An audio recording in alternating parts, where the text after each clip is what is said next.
ఇప్పుడు చాలా యాప్స్ ఫోన్లలో వస్తున్నాయి ఉన్నాయి ఈ బెట్టింగ్ యాప్స్. వాటిని కూడా అందులో దొరకకుండా చేస్తే ఇంకా కొంచెం బెటర్ అవుద్దేమో కదా. ఇన్స్టాల్ చేయాలి అంటే అరే అక్కడ బెట్టింగ్ అప్పుడు ఇది ఉందంటారా అనేసరికి వాడు వెళ్ళిపోతాడు సైట్లోకి లేకుంటే ప్లే స్టోర్లోకి వెళ్ళిపోయి ఇన్స్టాల్ చేసుకొని ఏదో స్టార్ట్ చేస్తాడు. చెప్పినా ఇంత జరుగుతున్నా ఎందుకంటే తెలియనోడు ఎలా ఉంటాడంటే నేను పట్టుకున్న కుందేలకు 3 కాలు 4 కాలు లేదంటాడు. అలాంటి మైండ్ సెట్ ఉంటారు. బట్ వాళ్ళకి వాడడానికి కూడా ఉపయోగం లేకుండా చేయాలి, అవైలబుల్ ఉండకుండా ఏంటంటే అలా ఆడేవాళ్ళ మీద కూడా 2-3 కేసులు అయ్యాయి అనుకో, అమ్మో ఆడితే కూడా కేసు అవుతుందనే భయం రావాలి, నిజంగా రావాలి. ఇలా ఒక 4 తీసుకొచ్చి ఆడుతున్నారని చెప్పి లోపల వేసారు అనుకోండి, అమ్మో ఆడకూడదు పోయి అని చెప్పి. మీకు తెలుసో లేదో ఒకప్పుడు ఈ నీలి చిత్రాలు కనుక చూస్తే పోలీసులు పట్టుకెళ్ళి ఆ టీవీ సెట్లు అన్ని పట్టుకెళ్ళిపోయి వాళ్ళ మీద పెద్ద కేసులు ఉండేవి. ఇవాళ ఎవడ ఫోన్లో పట్టినా వాడు డైరెక్ట్గా చూసుకునే దాన్ని ఎవడ అడిగేవాడు లేడు. అప్పుడు అది నేరం, ఇప్పుడు వదిలేశారు, ఇప్పుడు చెలరగిపోతున్నారు. అలాగే ఇప్పుడు ఎప్పుడైతే నువ్వు 4 తీసుకొచ్చి లోపలేస్తావో అమ్మో ఇది నేరం అనే ఫీల్ వాళ్ళకి రావాలి. ఇప్పుడు ఓన్లీ ప్రమోట్ చేయడం మాత్రమే నేరం అనే కోణంలో ప్రొజెక్షన్ జరుగుతుంది. ఆడడం కూడా నేరం, ఆడితే తీసుకెళ్ళి లోపలేస్తాం ఐపీ అడ్రస్ ట్రాక్ చేసి, లేకపోతే కనీసం ఒక వార్నింగ్ అయినా పంపించాలి. ఒక మేబీ అవేర్నెస్ కల్పించుకోవడం ఇలా చేయడం కూడా తప్పలేదు. మేబీ ఒక పోలీసులే ఒక యాప్ తయారు చేసి ఎవరైతే ఇట్లా ఆడుతున్నారో వాళ్ళని ట్రాక్ చేసి వాళ్ళకి వార్నింగ్ మెసేజ్, నెక్స్ట్ టైం కనుక చేస్తే యూ విల్ బి అరెస్టెడ్ అని చెప్పి ఏదైనా మెసేజ్ వచ్చినా కూడా ఆగుతారు. సో ఇలా లేకపోతే ఇప్పుడు పెట్టినట్టుగా ఒక 5-6 కేసులు ఆడిన వాళ్ళ మీద కూడా పెడితే ఒక భయం అనేది చాలా మామూలుగా అదే చెప్తారు, నమస్కారానికి లొంగని దేవుడు మొటికాయకి లొంగుతాడు అనేది చెప్తారు చూడండి. అట్లా వీళ్ళని చేయడం బట్టు వాళ్ళని కూడా 4-5 కేసులు పెడితే అప్పుడు అట్లీస్ట్ చిన్నవాళ్ళని కాకపోయినా పెద్ద పెద్ద మొత్తాలు ఆడుతుంటారు చూడండి, 90 లక్షలు 50 లక్షలు అసలు ₹1,00,000 దాటి ఆడిన వాళ్ళు నాకు తెలిసి గట్టిగా పట్టుకోవాలి. చిన్నవాళ్ళేం కాదు కదా అసలు. పెడుతున్నారంటే మినిమం ఐపీఎల్ సీజన్ కూడా వస్తుంది, అట్లీస్ట్ ఈసారి గట్టిగా చేస్తే ఏమన్నా ఇమేజ్ డ్యామ్ అయ్యే అవకాశాలు ఉన్నాయంటవా? వాళ్ళ తలకాయలు కూడా ఉన్నాయి కదా. ఉన్నాయి. ఇప్పుడు ఏంటంటే సపోజ్ మందు తాగడం నేరం అని చెప్పిన రోజున ఆ రోజు ఒక సెలబ్రిటీ ఇట్లా ఎక్కడో తాగుతూ దొరికాడు అనుకోండి, అప్పుడు మనం అందరం కూడా ఆయన చూపించి చూడండి వీడు మందు తాగుతున్నాడు ఎంత దూరం ఇది అని చెప్పి వేస్తాం. ఏదో రోజున ఎత్తేస్తారు, ఎత్తేసిన తర్వాత ఆడు తాగుతాడు, ఆడు పక్కన కూర్చొని నువ్వు తాగుతావు లేకపోతే ఇంకోళ్ళు తాగుతావు, ఇది నార్మల్ అయిపోతుంది. ఇవాళ తప్పు అంటున్నారు కాబట్టి ఇది మీకు ఒక చిన్న ఎగ్జాంపుల్ చెప్తాను. ఇప్పుడు ఎందుకు మనం వీటిని ఆపుతున్నాం? ప్రాణాలు పోతున్నాయి, కొంతమంది ఆత్మహత్యలు చేసుకొని చచ్చిపోతున్నారని కదా. ఎంతమంది? దాదాపు ఒక సంవత్సరంలో 1000 మంది అన్నట్టుగా. ఓకే, ఒక సంవత్సరంలో 1000 మంది పోయారంటే చాలా తీవ్రమైన సమస్యగా మనం చూస్తున్నాం. ఇప్పుడు how many people are dying of alcohol in India every day? It is estimated that about 336% die every day. 336 మంది ఒక్క రోజుకి చచ్చిపోతున్నారు మందు తాగి. 330, సరే 300 వేసుకున్నా 12 3600 మంది, అంతేనా? 3600 మంది మందు తాగి చచ్చిపోతున్నారు. మందు లీగల్, ఆపలేము అది ఆబ్వియస్లీ ఆపరు. Next point, how many people are dying of smoking every day in India? 3700 మంది. In India, it is estimated that 3700 people die from tobacco use every day. రోజుకి 3700 మంది చనిపోతున్నారు, గూగుల్ లెక్క, ఇండియాలో మాత్రమే. సో ఇవి ఇంతకన్నా పెద్ద సమస్యలు అర్థమవుతున్నాయి కదా. ఎందుకు మాట్లాడేవాడు కూడా తాగుతాడు. అమ్మో ఇది లేకపోతే ఎట్లా? ఇప్పుడు మాటలన్నీ మాట్లాడేసి బయటికి వెళ్ళి సాయంత్రం అయితే సిట్టింగ్ వేయాలి సారు కదా. అవును. సో ఏది పెద్ద భూతం చెప్పండి? దీనికి తోడు తాగేసి బండి నడపడం వల్ల యాక్సిడెంట్, అది వేరే లెక్క, అంటే అవతల వాడిని చంపేసింది.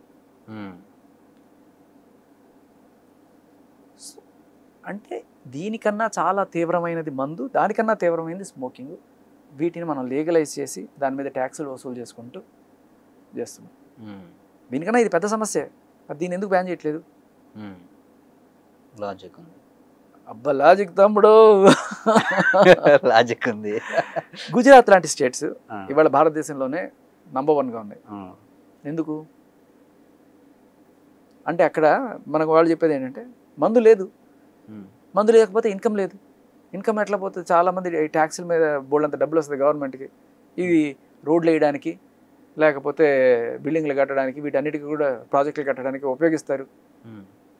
అంటే అగెయిన్ ఇందాక నేను అడిగిన ఒకటే మాట, నువ్వు లాటరీలో 10 లక్షలు సంపాదించావు అని సంబరపడుతున్నావు అంటే దాని అర్థం ఏంటి? ఎవడో చావు మీద వాడి సమాధి మీద నువ్వు ఇల్లు కట్టుకుంటున్నావు.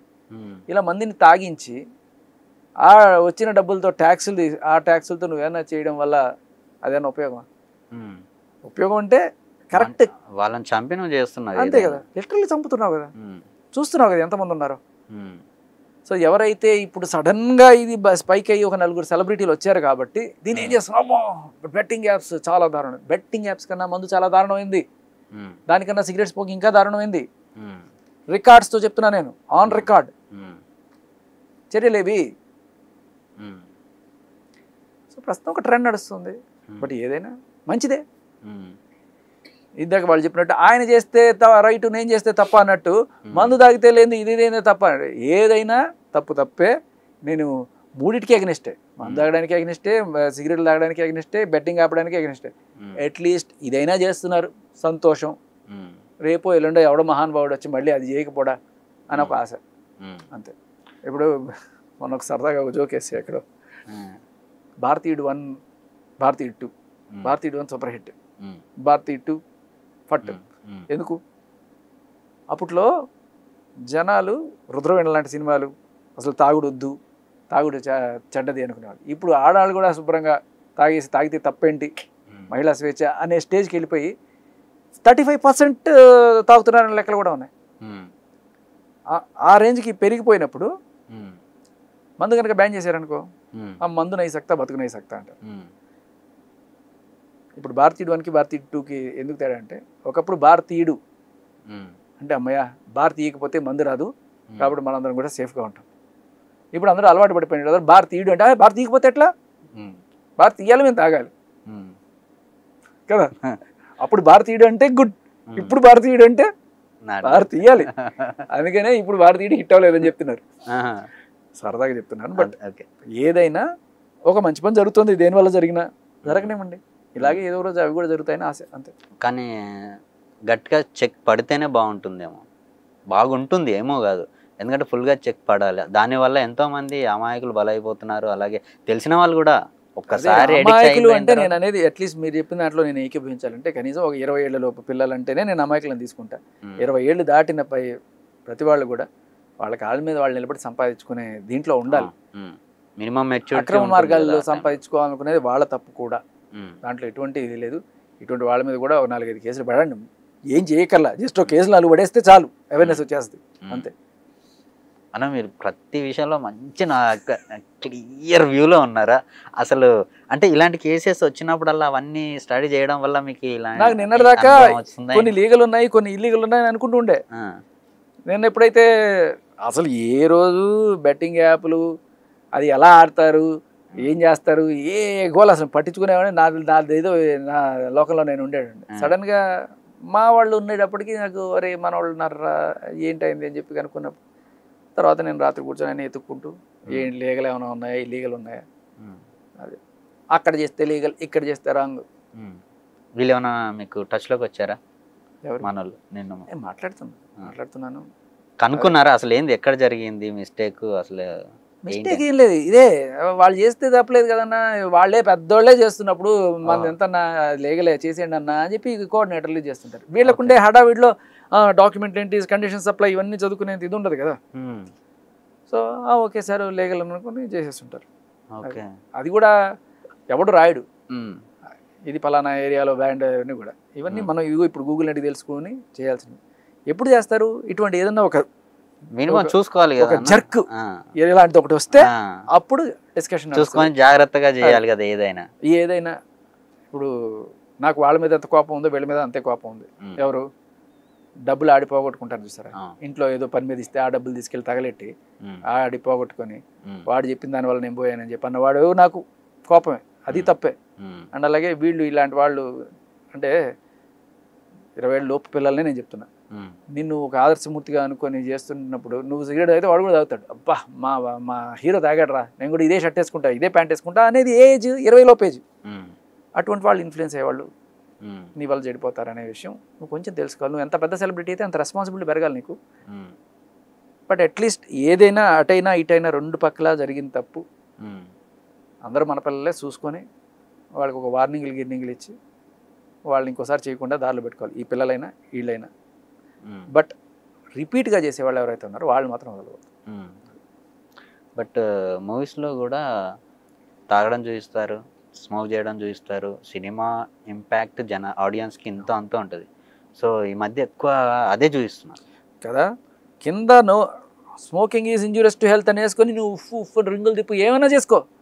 మరి వీళ్ళు కూడా రేపు యాడ్లు చేస్తాను సార్, కింద ఈ బెట్టింగ్ యాడ్లు వేయడం తప్పండి, ఇవి మీరు చేయకండి పోతారు అని చెప్పి ఎస్ ఈ బెట్టింగ్ యాప్ వాడండి, ఈ బెట్టింగ్ యాప్ వాడండి అంటే ఓకేనా? అదే అదే దాన్ని ఎలా అదే అంటున్నా, ఇలా డిస్క్లైమర్లు వేసి చేసుకున్నట్టయితే ఓకేనా? అదే అంటున్నాను నేను, రేపో ఎల్లుండో ఇది కూడా సినిమాలోకి రావాలి. హీరోలు అట్లీస్ట్ ఇటువంటి పనులు చేయకూడదు, సిగరెట్లు తాగడం అనేది చేయకూడదు.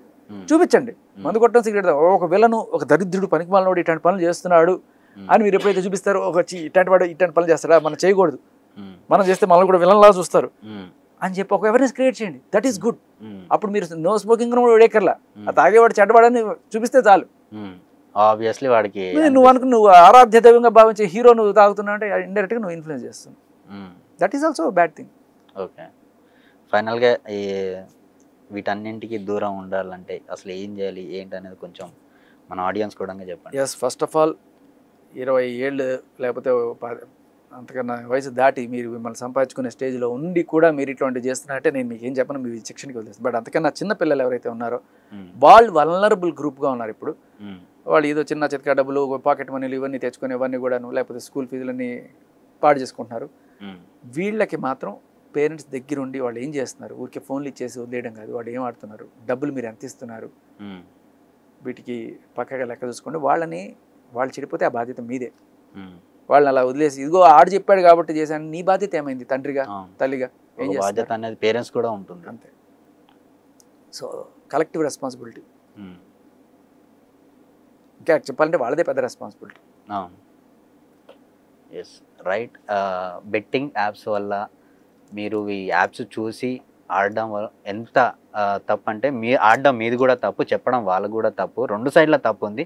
మీ జాగ్రత్త కూడా ఉండాలి. 27 ఇయర్స్ తర్వాత మినిమం మెచ్యూరిటీ అనేది ఉంటుంది. వాళ్ళు ఎక్కువగా సంపాదించుకోవాలి అన్న ఒక దురుద్దేశంతో మీరు కూడా డబ్బులు పెట్టారు కాబట్టి మీరు ఏమాత్రం మిమ్మల్ని సింపతి ఇవ్వాల్సిన అవసరం లేదు అని చెప్పేసి అంటున్నారు. ఎందుకంటే అది నిజమే. మనం ఒక 27 ఇయర్స్ వచ్చిన తర్వాత మినిమం మెచ్యూరిటీ అనేది ప్రతి ఒక్కరిలో ఉంటుంది.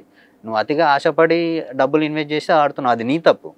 దానికంటే తక్కువ ఏజ్ ఉన్న వాళ్ళంటే తెలీదు, వాళ్ళకి ఒక అవేర్నెస్ కూడా లేదు. దానివల్ల వాళ్ళు ఎంతో కొంత ఇబ్బంది పడే వాళ్ళు చాలామంది ఉన్నారు. సో వాళ్ళ కోసం మేము ఖచ్చితంగా హెల్ప్ చేస్తామంటున్నారు.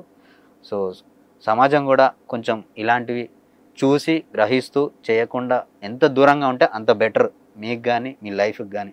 ఎందుకంటే చెడు అలవాట్లకి వెళ్ళిన వాళ్ళ లైఫ్ ఎలా ఉంటుంది, మంచి అలవాట్లపై వెళ్ళిన లైఫ్లో ఎలా ఉంటాయి అనేది ఆల్రెడీ మనం చూస్తున్నాం. కాబట్టి కొంచెం దూరంగా ఉంటే బెటర్. ఇది శేఖర్ భాష గారితో ఇంటర్వ్యూ. నెక్స్ట్ మరో గెస్ట్తో మళ్ళీ మీ ముందుకు వస్తాను. థ్యాంక్ యూ, నమస్తే.